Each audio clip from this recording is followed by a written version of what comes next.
Are we recording? Give me a moment, sir. Yeah, of course. I want to just get the.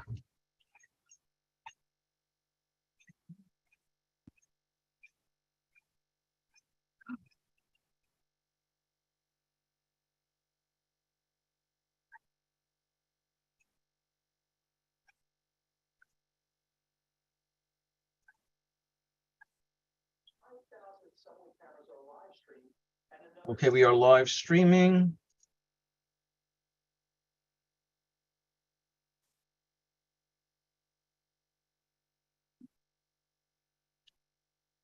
We are recording to the cloud. Mr. Hamilton, take it away anytime you please. All right. Thanks so much, Vito, for all your help here. Greetings to everyone in our tech community. I'm Hamilton Kane, the co-president. I will be running tonight's meeting. We're being joined remotely by my co-president and partner in crime, Mia Liu, but she is in a professional meeting and is on mute and won't be able to access her camera, but she will be listening in. Thanks you for joining us for the December meeting. We have just a few things to go over before we before Principal Newman is supposed to show up in about half an hour or so, and he'll talk us through a few things, including some of the safety issues and concerns raised around last week's fire in the second floor bathroom.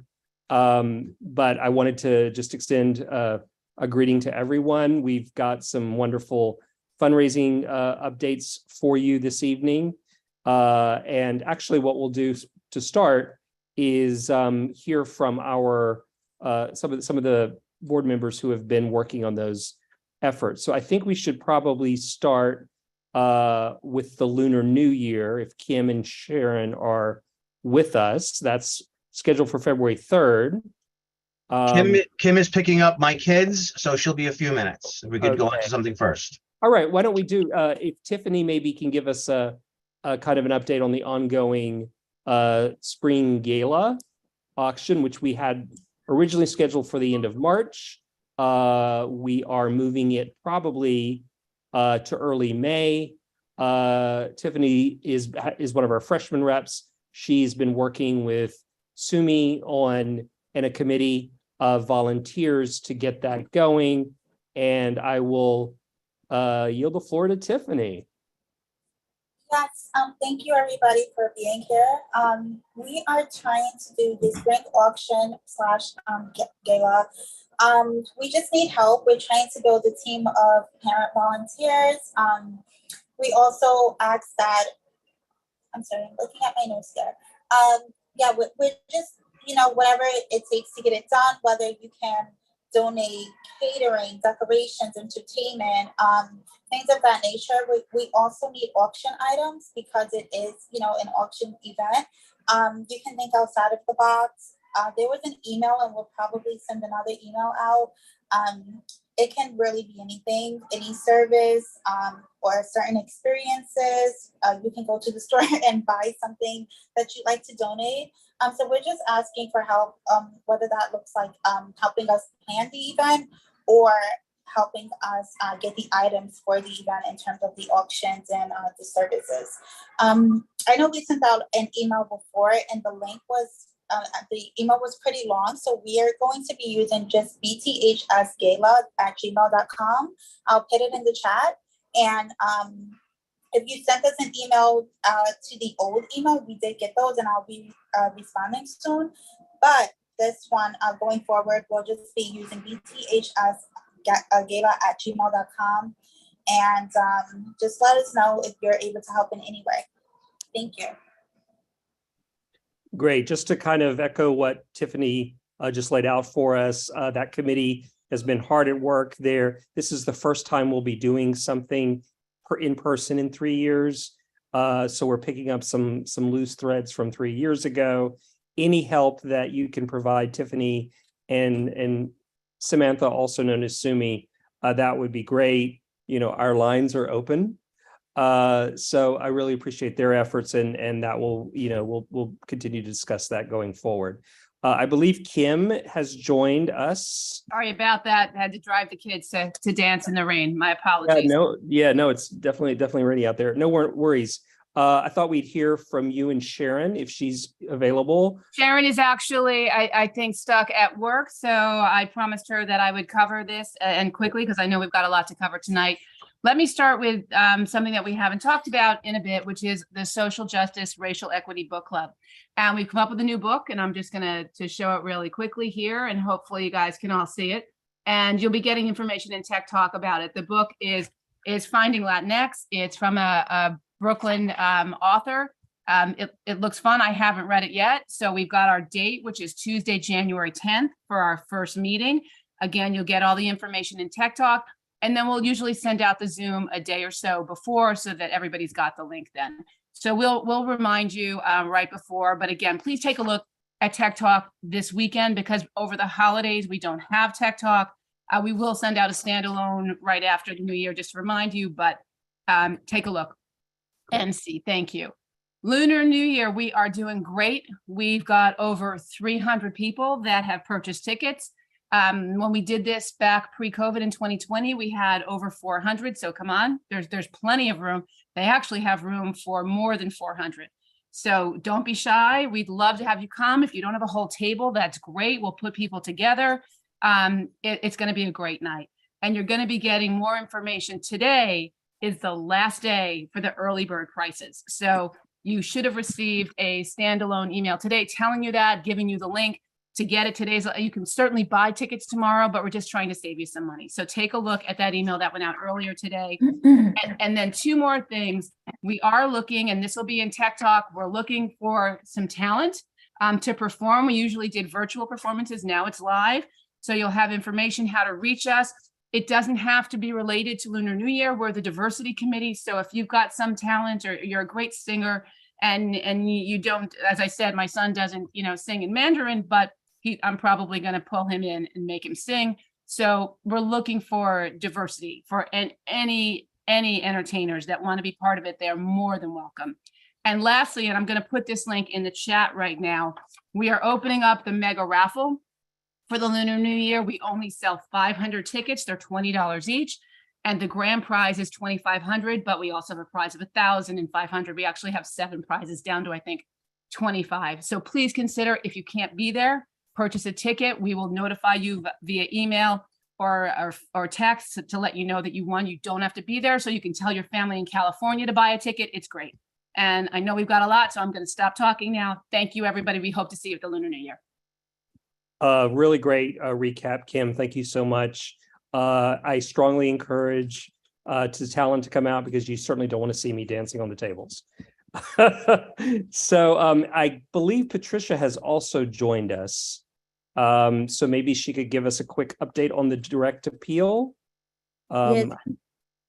Hi, thank you, Hamilton. Hello, everyone. My name is Patricia Corresh. I am heading the family appeal this year for Brooklyn Tech. And as you know, we depend on your donations to make our kids' education better than ever.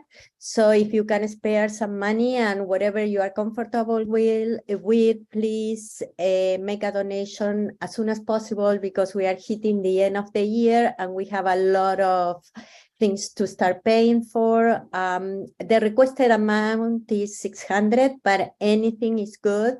Whatever you can give is going to make a big difference for the education of our kids. And I'm going to put the donation link from our webpage in the chat. So it's a simple click. And please do not forget to ask your company if they match the gift that you may provide. Thank you so much. Thank you, Patricia. And just to kind of underscore this, these are our major fundraising initiatives. We're looking again for volunteers to help out. We're looking to make donating easy. So thanks. I want to thank these subcommittees for all their incredible help.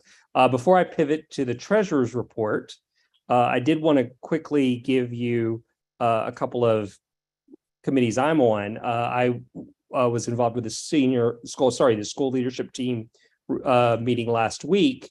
And we got a kind of recap of our larger goals. We heard a recap of the incident, as I mentioned at the top of the hour, with the fire, which Mr. Newman's going to address when he shows up, and some other things that are going on in terms of the larger proposed budget cuts that are on the table. I did want to say, as the PA's representative on the school leadership team, that I'm also going to be talking to in a Zoom on Friday tomorrow with the co-presidents of the other specialized high school PA presidents, and also with some of the portfolio schools such as Townsend Harris and the Bards, as to whether or not we're going to be working on a larger resolution, since these schools have been targeted for specific cuts. So I will be reporting back to you all on that.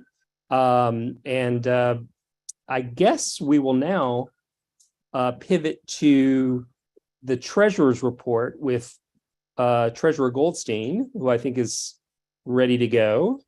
Yep, I'm here. This will be real quick. First of all,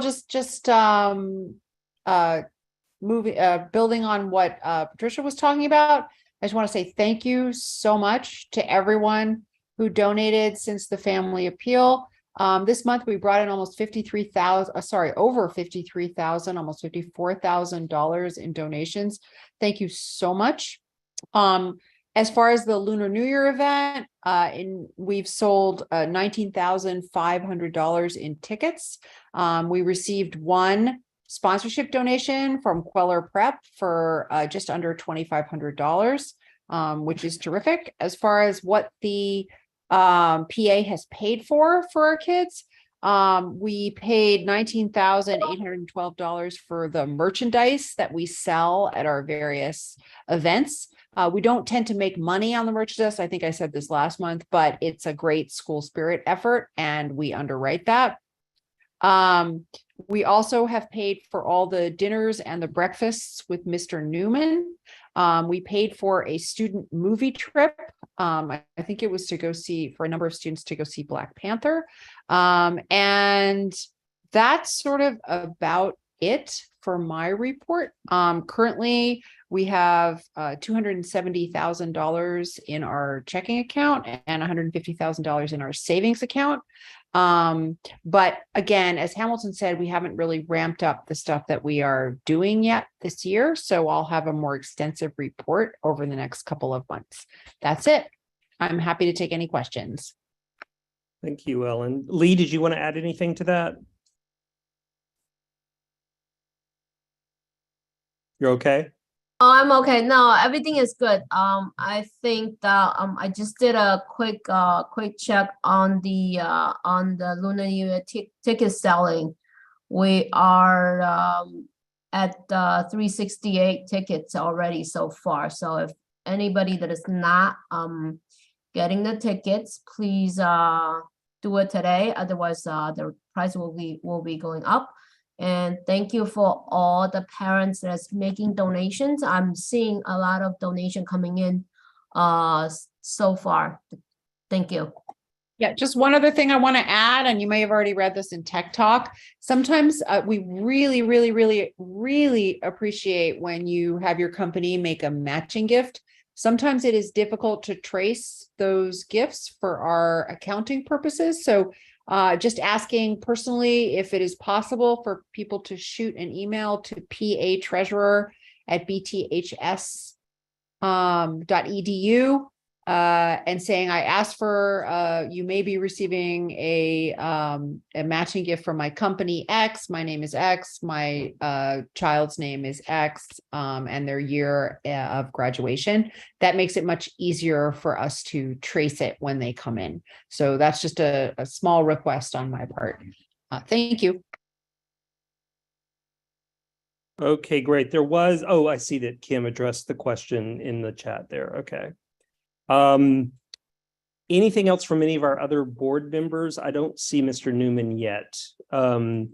So if anyone else wants to raise any business or any questions, please jump in. I will add that we're receiving also Amazon Smile. So if anybody is shopping on Amazon, please link our Brooklyn Tech's as organization for donations. Okay, great. Also, just while we have a pause here, just a quick reminder of dates. I'm not exactly entirely sure of the January date for our general meeting, if someone can help me out here. We had talked about going back to in person at the school, but I don't think we've determined that for sure.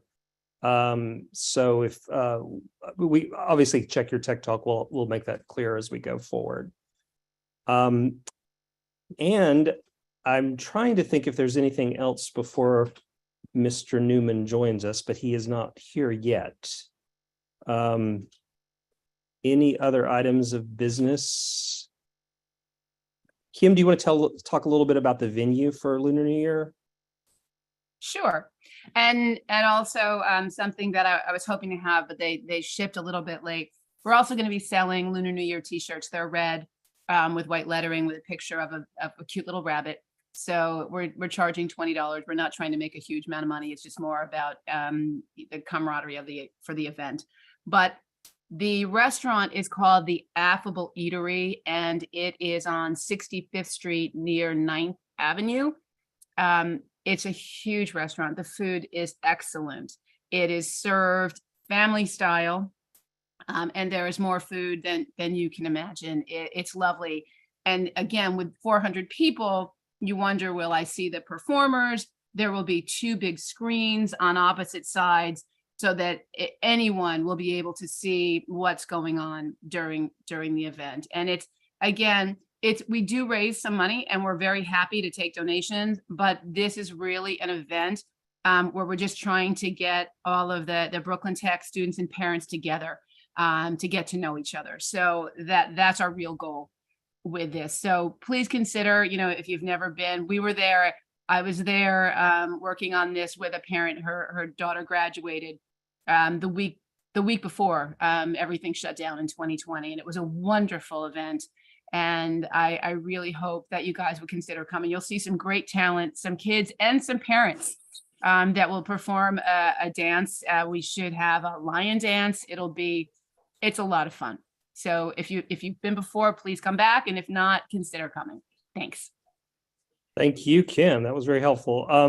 We have a question in the chat from Roxana about the financial cuts to schools. Some of the ongoing dialogue, I should mention that the working group's recommendations were only that, recommendations.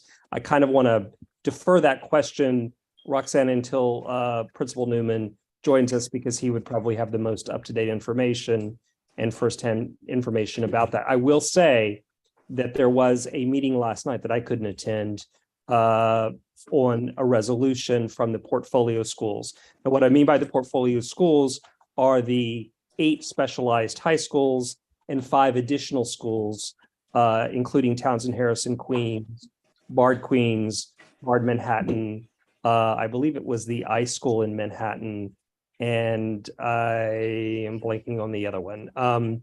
But that there had been sort of some very targeted cuts that would be quite detrimental to our school and to kind of the mission of the school, the community, and there wouldn't be an upside in terms of funneling those funds throughout the DOE. So that's an ongoing conversation. I had wanted to hear from other PA presidents at the specialized high schools as to how they were handling it, whether they were going to remain neutral or whether they were going to take a position. So far, what I've understood is that they were going to remain neutral, but encourage individual members, including board members at their schools, to sign petitions as parents, not so much as board members. So that's the latest I know on that. I hope if Principal Newman shows up here shortly, he can talk about that in addition to some of the safety concerns that were raised this week. Hold on, let's see. Hamilton? Yeah. From what I understand, I know Stuyvesant is working on a letter, not necessarily a resolution, but a letter all of the schools that they want to send out, and they're asking the different schools to participate. Have you heard about that? I haven't heard about that one specifically. I have heard that there is a real strong grassroots effort being made by Towns and Harris, and that the PA is sort of taking the lead on that. And I'll know more. I couldn't go to the meeting last night because I had a prior commitment, but I'll know more probably tomorrow. And I will keep the board informed and our larger PA community informed as well. But I didn't know about Stuyvesant specifically now. Yeah. I think we need to get a sense how the members feel about us getting involved. Yeah, exactly. And I'll mention that specifically to the Stuyvesant PA president, who's terrific, by the way. Thanks, Vito. Anybody else? Any other business as we wait? Principal Newman I know he had a dentist appointment earlier, so maybe there was a complication there. I don't know.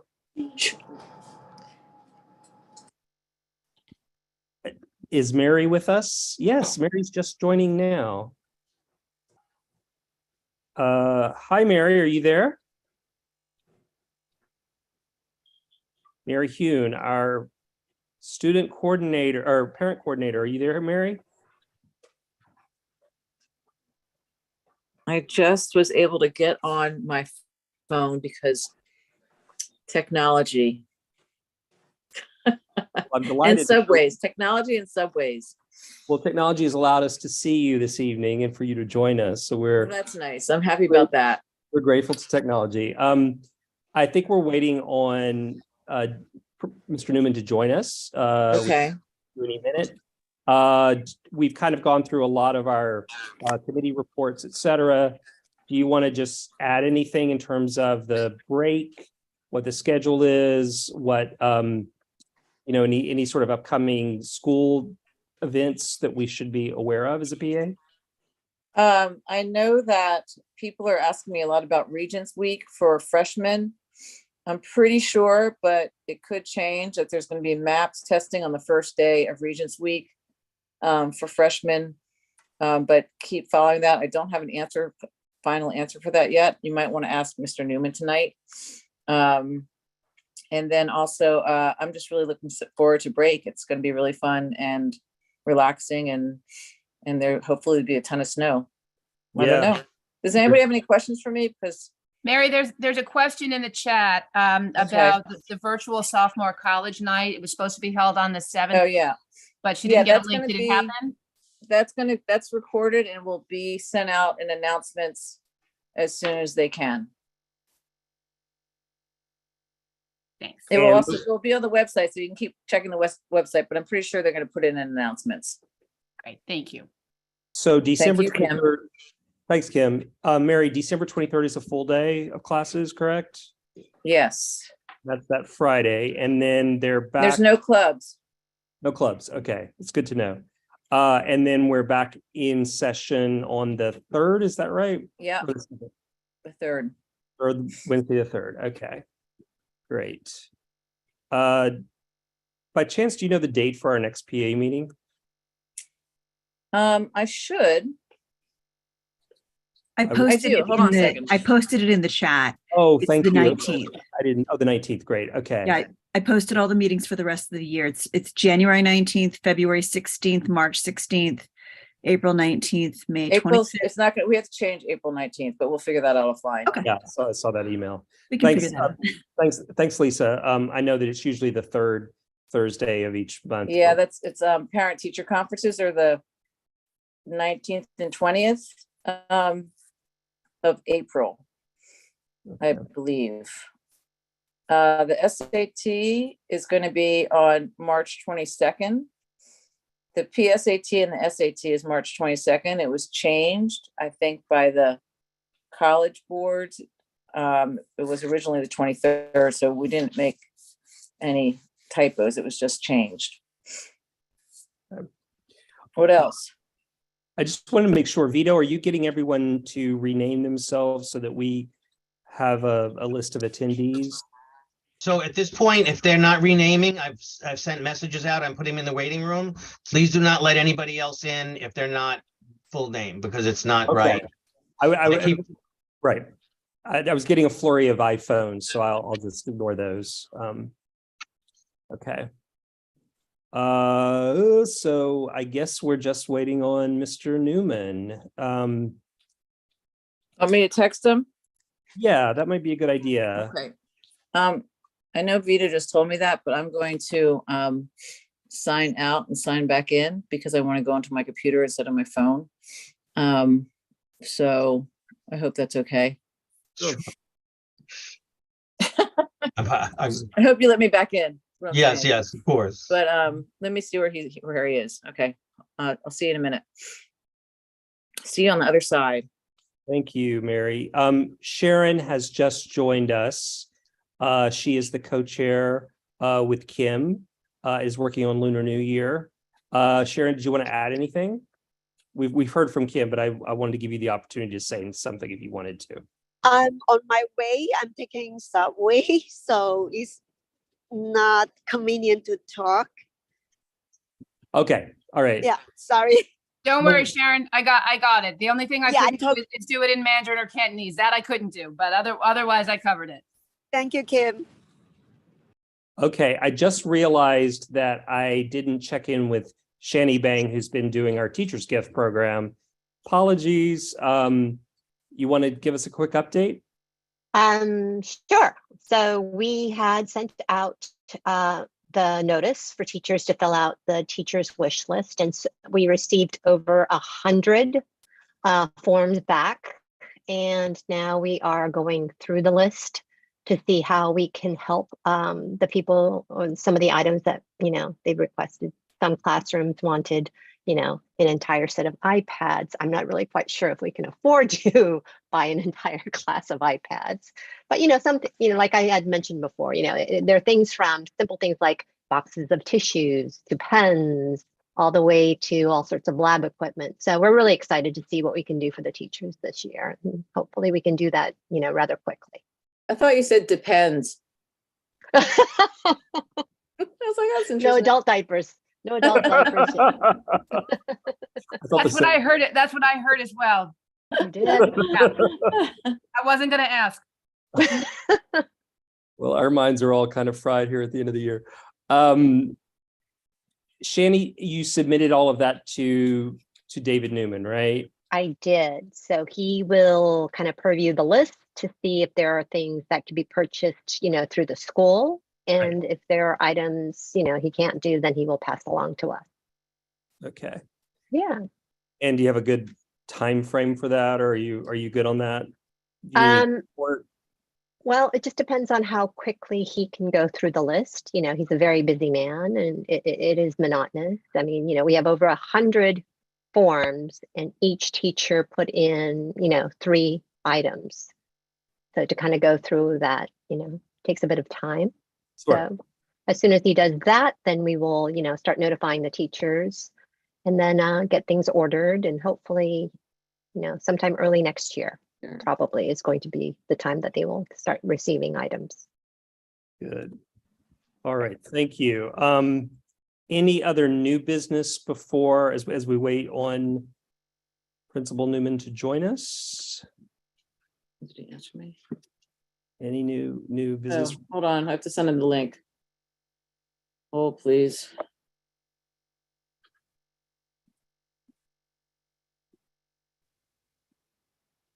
All right.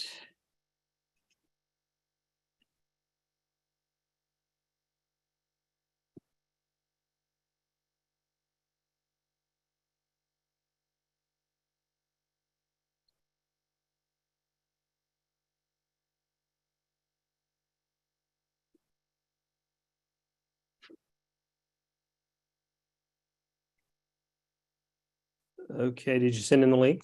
I did. I'm also going to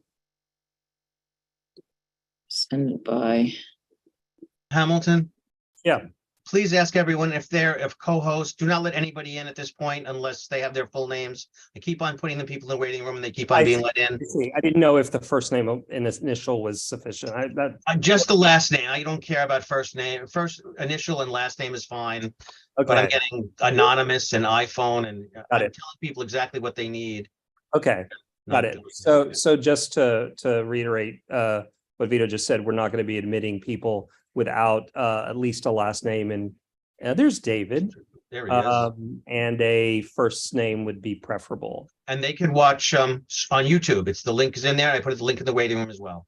Sure. Thanks again, Vito. Principal Newman, are you with us? I am. How are you? Are you have you recovered from the dentist chair or? Yeah, I'm all right. Yeah, you're in between me and a root canal, but yeah. Okay.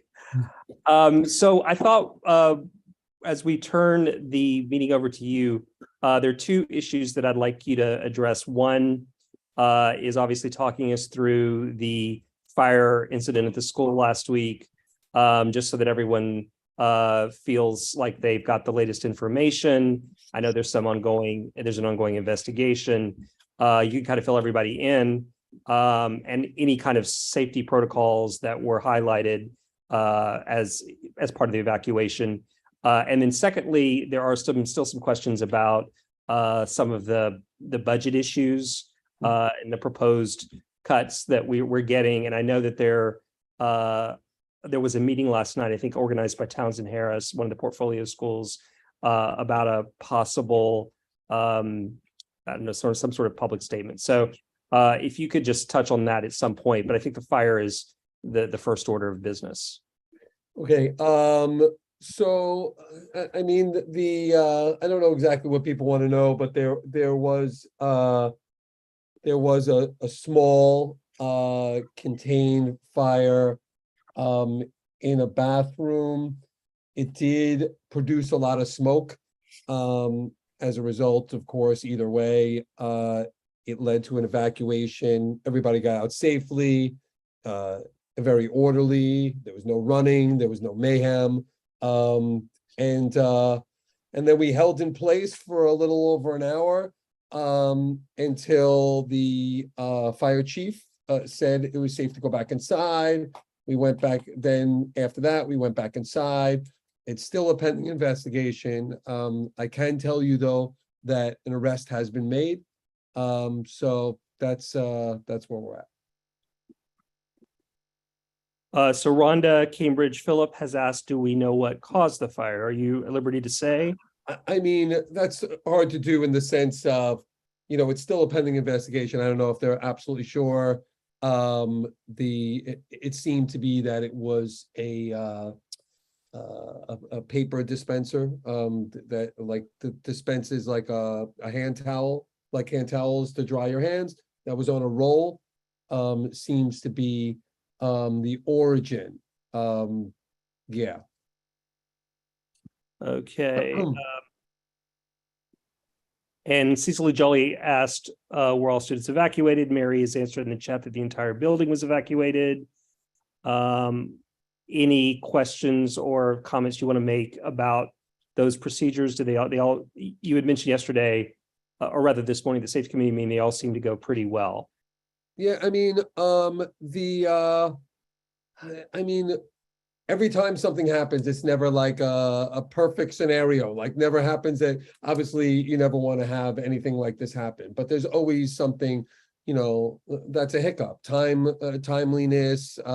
For example, if it happens when if there's an evacuation when students are at lunch, there's potentially 1,200 kids in a lunchroom that has just a few adults with them, not like it normally is in a classroom, 34 kids in a classroom. So there's less supervision for those 1,200 kids, but yet we have to get them out safely. And then there's only a few adults that have to be responsible for 1,200 kids. And so anyway, afterwards, we always debrief day of, and that is conducted by the borough safety director.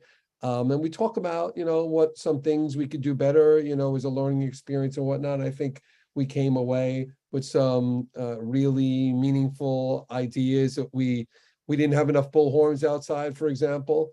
And so kids, were standing around for an hour and they didn't know what was going on. They didn't know when we would go back in. To be honest with you, that's my least concern. Obviously getting people out safely is my number one concern. Giving, students information as they're standing safely in the streets when it's not so cold, wasn't my concern to, give them information every 5 minutes, telling them that we're still waiting on the fire chief. When that news information comes, it comes. But yeah, so I think we thought about some common sense sort of alterations we can make. We're getting lockers for each of the 4 main exits, and we are going to put in a bunch of megaphones in each one, a bunch of stop signs, a bunch of things we need, so anybody on the building response team can grab and go these items as they leave. So it would have been great to have more access to those items. But the bottom line is that I don't know. I think things went rather smoothly. Communication on my part could have been a little bit faster to parents on both ends, to be honest, when we were evacuating and when we got back in the building. But as you can imagine, there was a lot going on and a lot of people to talk to, and I just got the information out really as fast as I could. But the only and just so you know, like the call is, you go to the street and then we're in a holding pattern, and then at some point the building response leader, that would be API Icona or myself, would give the call to then go to the park where we stage, and then each section of the park corresponds to one of our evacuation sites. And so there's 7 areas of the park, each going to a different evacuation site. And so the call is made to go to the park, and then the next call is made to go to evacuation site. We obviously didn't get there. If it was colder, we would have got through those two processes rather quickly. But didn't seem to be that cold, and it seemed like holding where we were in a safe area was just fine. I don't know. I don't know any other questions that people might have. I mean, as you can imagine, evacuating over 6,000 people and then holding them on the streets is no easy task. I think it went quite well. Like I said, I'm sure more kids wanted more information as it was coming. I didn't really have any information to give them, and I surely wasn't really in a position, to be honest with you, to give it. So Now, Mr. Newman, and I just wanted, I'm sorry to interrupt you, but I wanted to say, if it took you a few extra minutes, it's okay. My daughter saw you covered in soot running back into the building. yeah. So thank you. I saw him about an hour later, and I can attest to that. Totally caked in soot. Quick question from Gil Ronan. He said, seems like the second floor alarm, his son was on the floor, or his kid was on the floor, didn't go off. Yeah. There initially, we did have some problems with the alarms, and we actually experienced that problem. There was a fire drill before the actual fire, about an hour before or so. And during the fire drill, we did have some problems with the alarms. So let me take a little step back. There are no smoke detectors in the building. You might think that there are smoke detectors. They're actually not. There are fire alarms. The difference is a smoke detector detects smoke, detects fire, and then starts going off on its own, right? We have fire alarms that somebody needs to pull the alarm, right? And so it's done by a human being. And so we did have some issues during the fire drill where when we pulled an alarm, instead of the loud, shrill alarm, you could hear a very low, almost like I don't know, like a hissing or something. Like it was trying to go, but it wasn't making the big alarm, so like a short circuit or something. So we did experience that problem. And then during the real fire, we experienced that problem again. And so there was a little bit of a delay in the alarms. Kids were well on their way out of the building before the alarms actually went off. I surely made the call, and the building response leader made the call to evacuate the building, and we went around telling people to get out of the building. And so Hi, I'm gonna chime in too. oh, there Hi, you everyone. are. Oh yeah, climb in. Oh, look at that. We got Mr. Hi. in the flesh. There you go. Good evening, everyone. Because we were aware that there was an issue with the fire alarm system, we called AP Sullivan, who made the announcement over the loudspeaker to inform everyone that it was not a drill and for everyone to evacuate. And during that message, the alarm did sound. So 911 was called first and foremost. Then the announcement was made and the alarm system did go on. And the alarm system, there was that delay because it is being turned over. It's being updated. So we went over this at the building response team debriefing the other day as to why there was this malfunction, this delay, but it has since been addressed and repaired by our custodial engineers and our firemen. So basically the issue has been repaired and we're all good now. Is that what you're Yep. saying, Ms. Icon? Yes. Okay. Yep. Okay. I'll have a couple more questions about safety protocols, which either you or Miss or Lisa could address. But here's another question from Paul Nicholas. He says his son needs help with time management. Does the school provide this kind of help? Very concerned father. Yes. One, I don't know what grade your kid is in, because this sort of stuff is included in advisory. If you're a freshman or sophomore, you'll get some of that. Beyond that, it's really something to talk to a guidance counselor about. Question from Ken Ho. Can you comment on the arrest if you can? Was it one individual or multiple? I could say it's one individual. From Rinzin Tinzin. Hi, I would like to know how my son is doing in class. How do I know he comes in class on the right time? How do I know he does his homework? All right, well, I'm not going to tell you how your son's doing in class in front of 200 people, but you would go on Jupiter. That's how you know how your son's doing in class. Jupiter is very detailed. It will tell you how your son is doing in every single assignment, every single exam. It will show you attendance for each class, for each day. And it will tell you if your son is absent, if your son is late. So it has every single homework in every single class marked.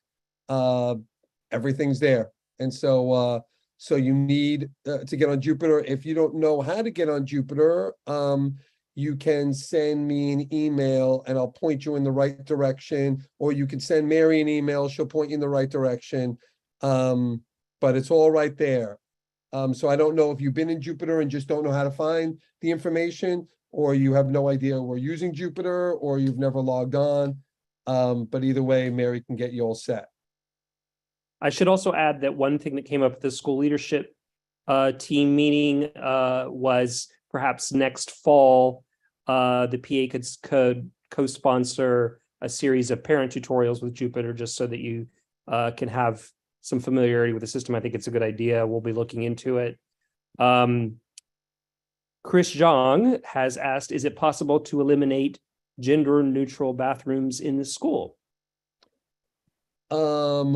Wait, so you're saying make all bathrooms equal access? I'm not sure what Chris means by that. No, it's just boys and a girl. Wait, hold on a second. Wait, so let me take a step back. So you mean have no equal access bathrooms and have all bathrooms either designated boys or girls? Yes. That is not something I'm doing. So I surely will provide an equal access bathroom.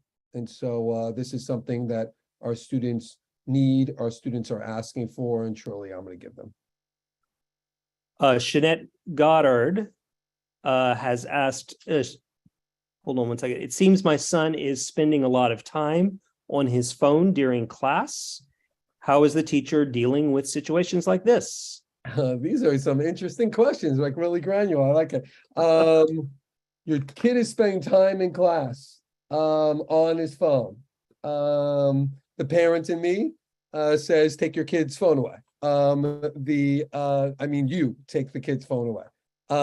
The teachers some teachers employ using phones in the classroom. It is actually a very helpful tool in the classroom. So you can use your phone when it's pedagogically, instructionally sound.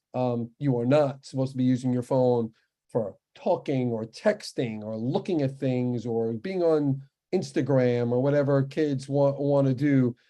If you do that, a teacher can ask for your phone, and your phone can end up with Miss Iacona in the dean's office, and then a parent will have to come in and get it. I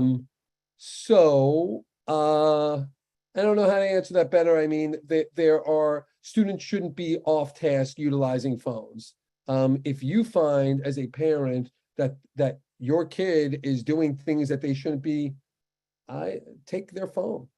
So that might seem a bold thing to say, but take their phone. They'll get home fine. Take their phone. So Cicely Jolly asks, as a follow-up to Chris's question, doesn't a gender-neutral bathroom, in a sense, permit making out sessions? Is there an attendant monitoring the traffic?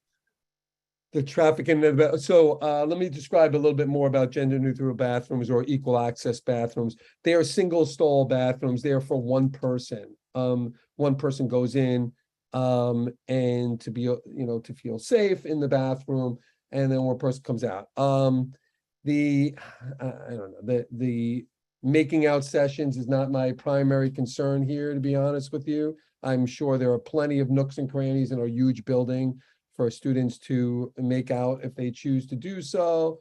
I don't think having a gender neutral bathroom sort of promotes that.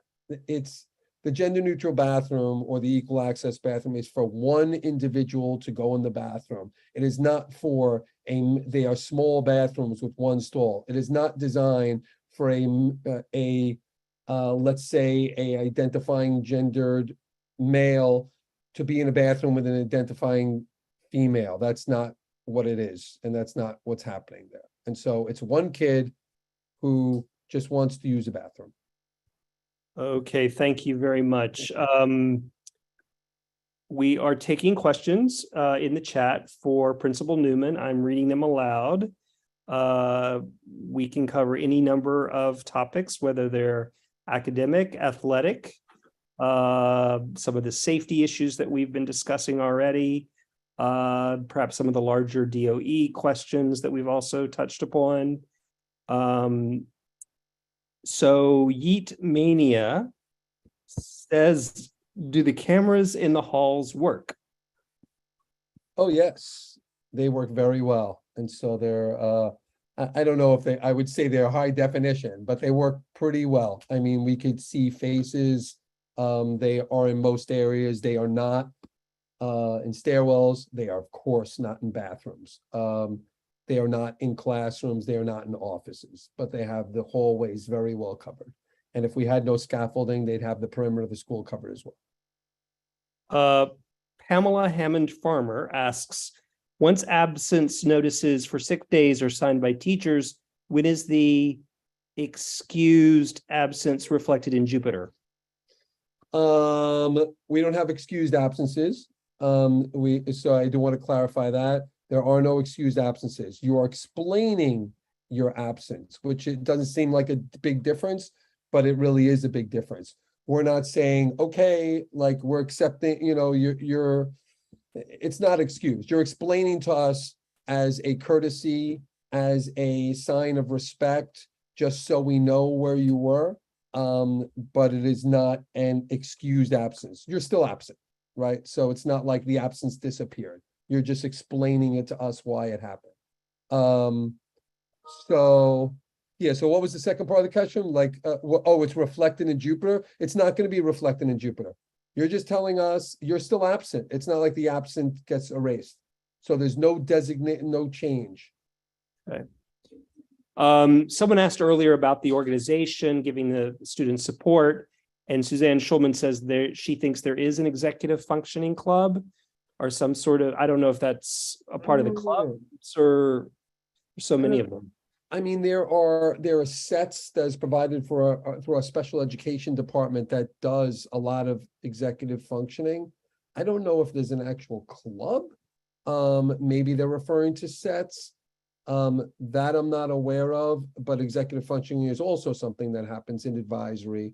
But yeah, but there is, look, if you think, to be honest, if you think that you need some help with the executive functioning, that is really something that you can get through, 504 or something like that, or even an IEP, but definitely so you could, I mean, in our sets class, they do executive functioning, a few times a week. If you think that your kid needs that. Yulia Gutkovich asks, are we in a position to have slightly smaller enrollment due to class size law coming in? Oh, interesting question. Well, I'll say this, and I've surely said this before. The DOE, they're not. They actually are pretty transparent in conversations with me about enrollment. Although they completely control it. The 6,000 is a number they like, and so the agreement is will ebb and flow. 5,950, 6,000, 20 flow up and back. They're comfortable flowing within like 100-person range around 6,000. So now the new law, I mean, it's a little bit of wait and see. It's a tough situation. It's not as easy, to be honest, just to say, well, we'll get 4,500 kids in the school and we'll be able to offer them all the same courses. Obviously, we'll have, less money. And then I don't know what that looks like. Do I lay off like 25% of my staff in accordance? I don't know what that looks like, and so I don't know. I mean, right now, to be perfectly honest, if it was really hitting the rubber meets the road and it was coming next year and they're like, you got to do this. And by the way, it's a 20% phase in each year. So in the first year, you have to have 20% of your classes under the number. I actually probably could get away with that. I mean, without any real impact. My shop classes are already at 28. So that's already by law. And so to get them down to 25 won't really be a big deal to me. And so probably just getting the shop classes down and a few other classes down.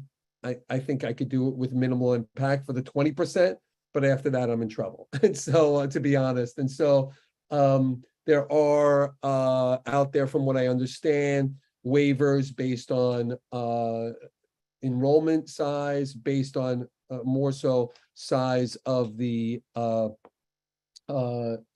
space considerations, which would be the biggest thing, right? I can't add a third more classrooms. I just don't have it. So something has to give, potentially a third less classes, right? And so no one wants to see that. But yeah, and so I think it's a real wait and see pattern.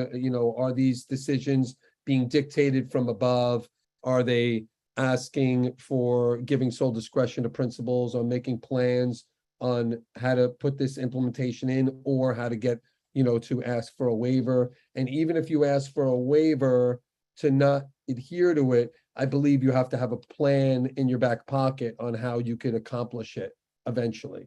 So, I don't know. It's a lot of, right now, no one is asking us to develop plans on how to implement this. Although I guess that seems looming, but no one seems to be holding it over our heads, not yet. Culver Baddies asks, is there a crew team in school? No, we did have a dragon boat team, and so it is not a it is not, it's like a club, right? And I know they race in like Flushing Meadow Park and some other areas, and they're pretty good, but it is not like an official team. It's more of a club, but we do not have like a crew team. We do not have that. And so I don't know where we would practice for that, but we don't have that, or where I would store those boats. Shannon Got It asks, if my child didn't take on a sport this year, is it mandatory for my child to do it in the following years ahead in order to graduate? No, you need club or team credits. You need to burrow yourself in some clubs though and get out there and make some friends who have common interests as you. But it is not a requirement whatsoever to join a PSAL sport, but it is a requirement to be a member of a club. Maria Gualdani asks, no excused absences. Is this a tech policy? What about the ATS codes for that purpose? Also, are you using code 65 for COVID-related absences? You're asking, so I have a whole attendance team that is not behind me right now. And so, yes, we are using COVID-related, the codes linking to COVID-related absence. Look, let me put it this way. Attendance might have bearing on your grade. In other words, you're not in school, you're not learning things, you might not do so well on the exam. Obviously, there's a connection between attendance and grades. But that being said, there is no connection directly between attendance and grades. Your grade cannot suffer by missing school, right? So it's not like a demerit where it's going to be a ding on your grade. Teachers are not allowed to take any points off for any attendance, no matter how much, you're missing class, right? There is, and I say that, with the great, with the notion of bad attendance does yield bad grades, but not strictly because of attendance, because you come out of the flow of the class, because you get lost a little bit, because you get left behind and you don't do well in exams. There's surely high correlation between attendance and high performing grades or low performing grades, but there is no penalty for missing class. This notion about absences and if you never miss a day of school, I guess I'll give you a certificate at graduation. But there's really I don't know, nothing there. I think I hold a lot of weight on attendance because it's important to be at school every day so you can learn what you need to learn. But there's no reason to, a missed day here or there, especially if explained, it's okay, and so it doesn't hurt your grades. I guess that's what I'm trying to say, even though it indirectly potentially could. I don't know if I answered that question well at all. Sorry. Okay, Natasha Zafman asks, if my child came to school late but was marked absent instead on that occasion, how can the absence be changed to a lateness or tardiness? Yeah, so your attendance, official attendance for the day is taken in third or fourth period, right? So if you miss second period, you're going to be absent from second period. You are late for the day technically, but you are going to be marked present for the day, and you are going to be absent from the second period class because you did not attend it, right? If you come in late for your second period class, the teacher should change your absence to a late, and then you will then be marked there for the day anyway because you attended your third and fourth period class. To be honest with you, if you show up at sixth period and attend your seventh and eighth period class, and that's all you attend that day, you will have your attendance for the day reversed, because actually by definition, you are present for the day if you attend just one class. So we could reverse your attendance that's taken during your official attendance period, which is third most likely for most kids, or for a very, maybe 10% of our kids or less, fourth period. So I hope that answers that. But if you come late and miss first period, you missed first period. You're absent from that class. We don't change it to a late because you missed that class, but you're there present for the day. Okay, there are a couple of questions that have come up about the budget cuts in the chat, so I'm just going to drop down to one question. And then will you please tell us, this is from Roxana Gutierrez. Will you please tell us about funding cuts? Are they definite, possible, likely? When would they take effect? How would they mesh with a smaller class size mandate? What suggestions do you have for parents to oppose, lessen, etc.? How can we help? Yeah, that's a lot. I mean, those two things seem to be, cross-sectioning as well. If there's budget cuts and a class size mandate, that would be, two problems at one time, right? Which looks like it has potential. To be honest with you, I have no more information than you have.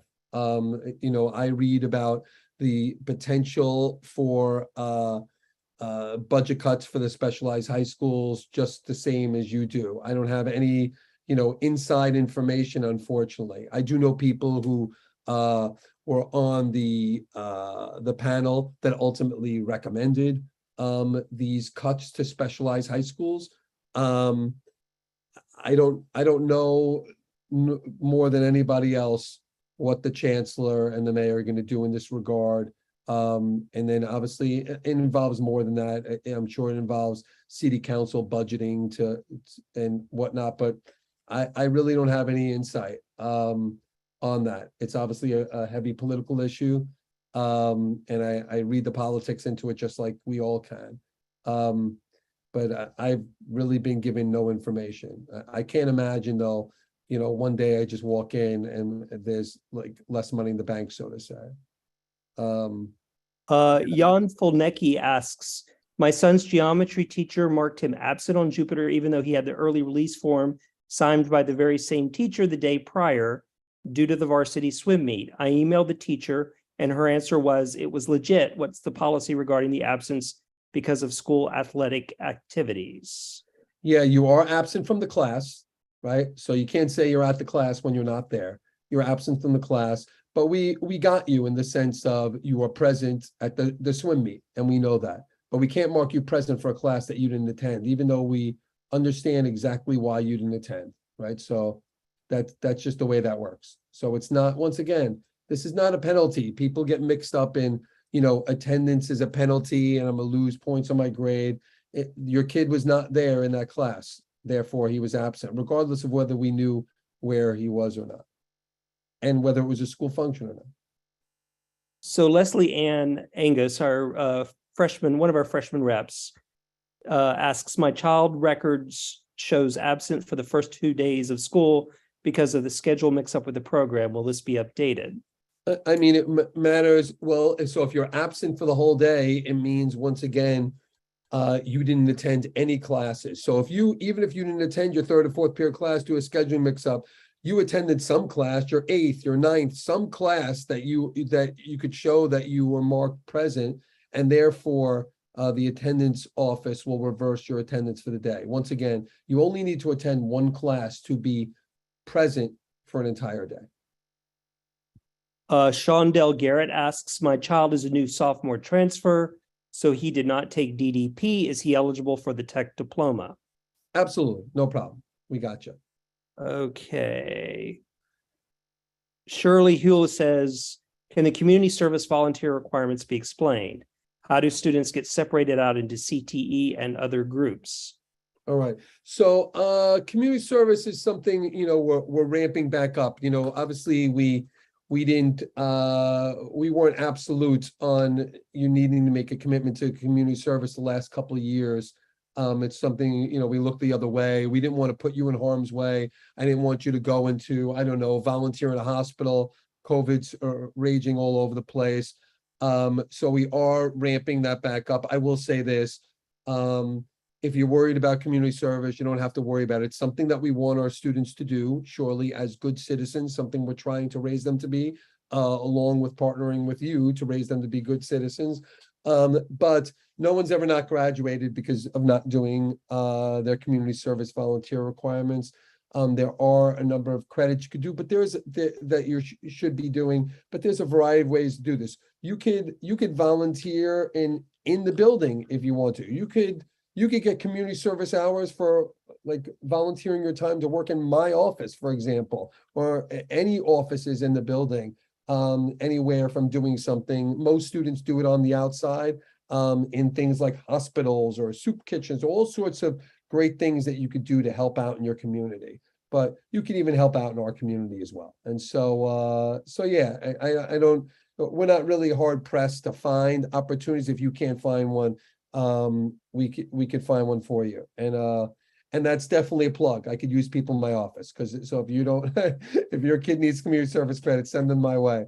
So CTE. So CTE starts off with DDP in freshman year. It does continue in some way with AP Computer Science principles sophomore year. Then when you pick your major, you might pick about half of our majors are CTE aligned. So if you pick law, you're not in a CTE sequence. If you take I don't know, one of our CTE strands, anything from media to the engineering ones to software engineering, these are all CTE strands. So you will get that designation at graduation. So about half the majors are CTE, half are not. But taking AP CSP and DDP and then going into, let's say, the social science major, you're not going to get a CTE designation, but those two courses put you on the path to get one if you go into a CTE approved major.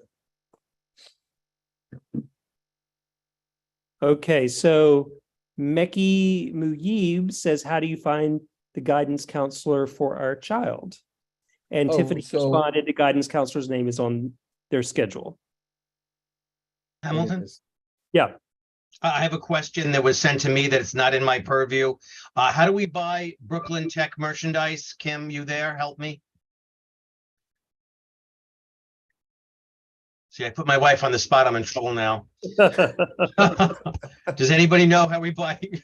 Yes, I do. I believe the PT, we have merchandise that we purchase as a PA, which is at school right now, which we save for orientation. However, it's my understanding that there's another whole design level that the students have that the kids can buy at lunch in the SGO store. I don't know the pricing. I don't know any details, but it's a separate line of merchandise. Is there a website or anything, Susie? I mean, if they send me an email, I can sell them the merchandise from the PA.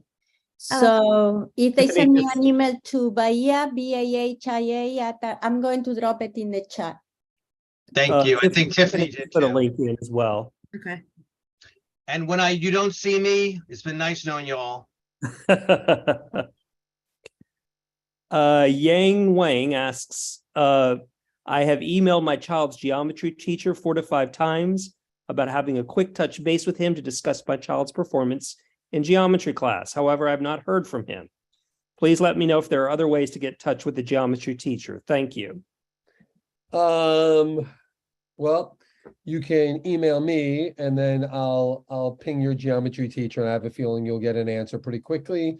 You could do the same thing with Mr. Dan Amato, the assistant principal of mathematics. So if you're not getting an answer for some reason, I don't know why, but we'll get you an answer. So either, unfortunately, it sounds like you need to go, up a level to Mr. Amato or to me, and I'll forward it to your teacher, either one of us, and we'll get you the answers that you need. Ken Ho asks, any good news from the college office on early decisions so far? Thanks. It's tonight. It's literally 10 minutes ago. That's yeah,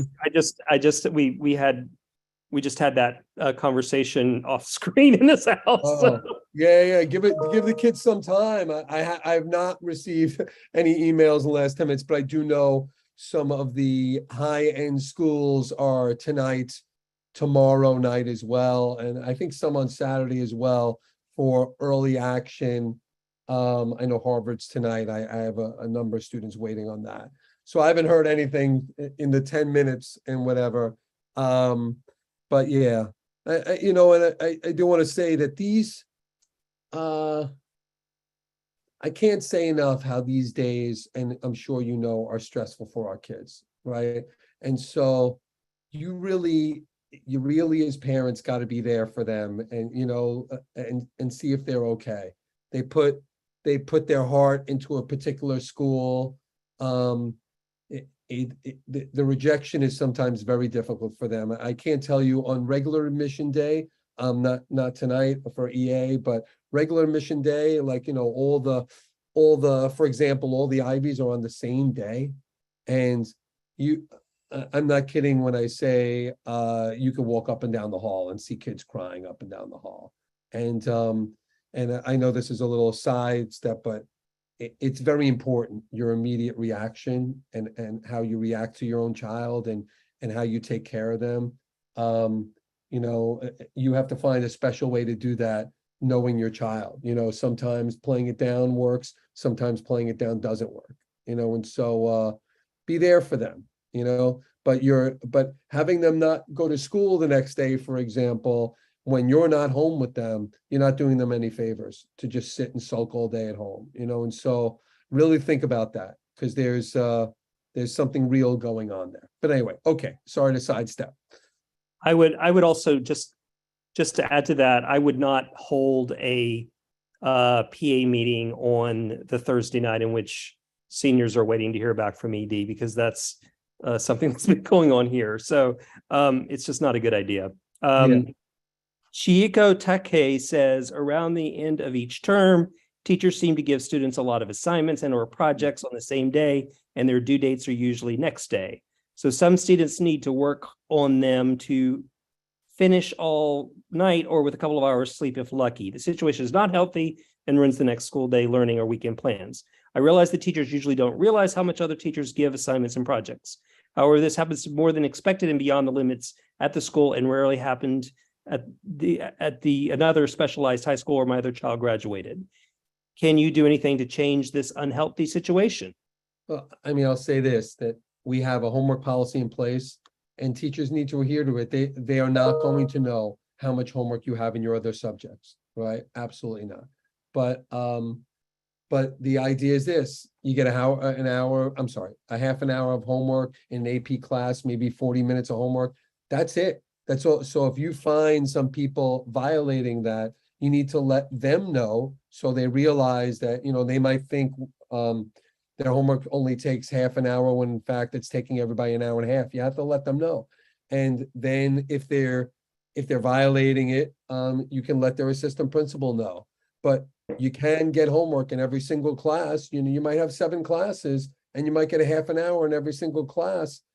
And if you have 3 APs, now you're looking at 4, maybe 4.5 hours of homework. And I know that's a lot, but teachers are allowed to do that. And so it does sound a lot, but but the bigger issue is if one or more teachers are violating the homework policy and giving homework that clearly exceeds that amount of time. And it sounds like that's what you're saying. I mean, even 4 hours of homework is not pulling an all-nighter, and so it seems like, a project that's due the next day, a project sounds like something way more than half an hour. They just simply can't do that.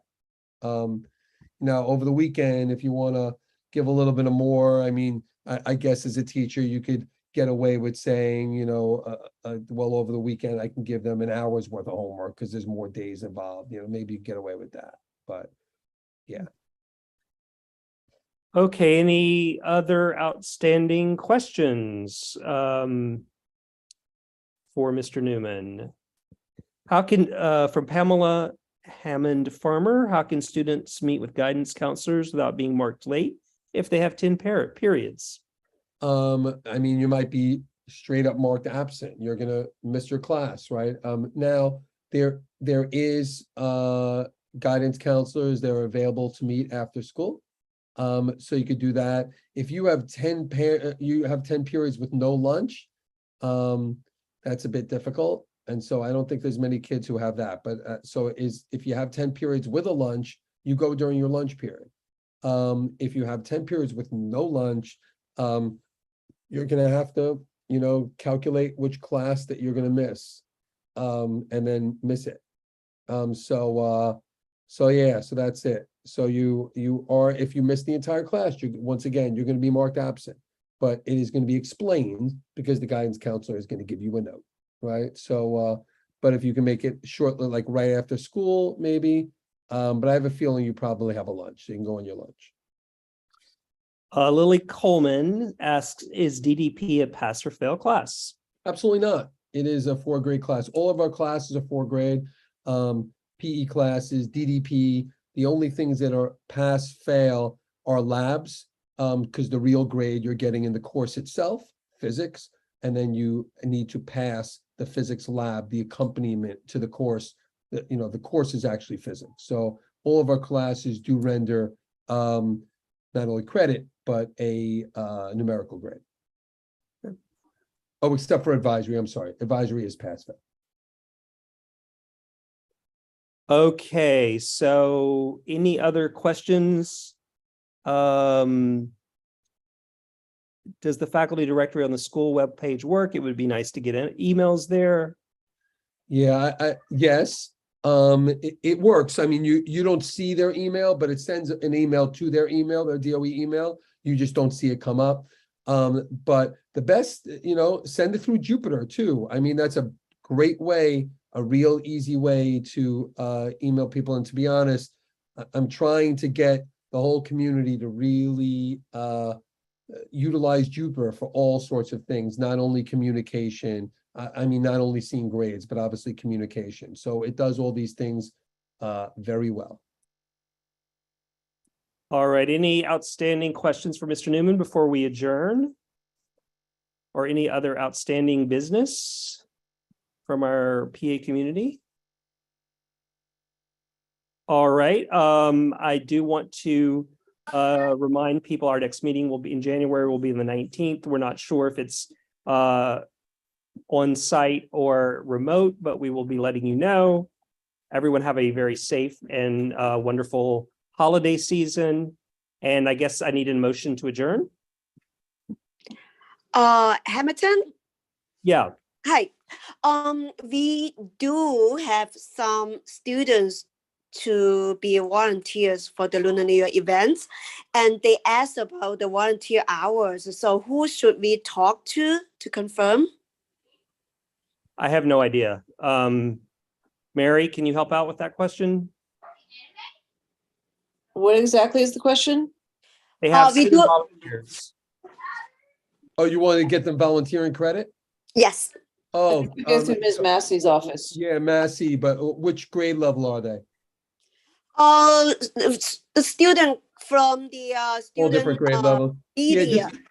Just get it to Miss Massey. Miss And she'll make Massey. sure either her or depending on what grade level they are, through her or Mr. Velasquez, but she'll send it to Mr. Velasquez to make sure that they get credit. Absolutely. Yeah, they're really helpful because the student media club, they can cover everything they said, but they just want to figure out how many hours they are going to get.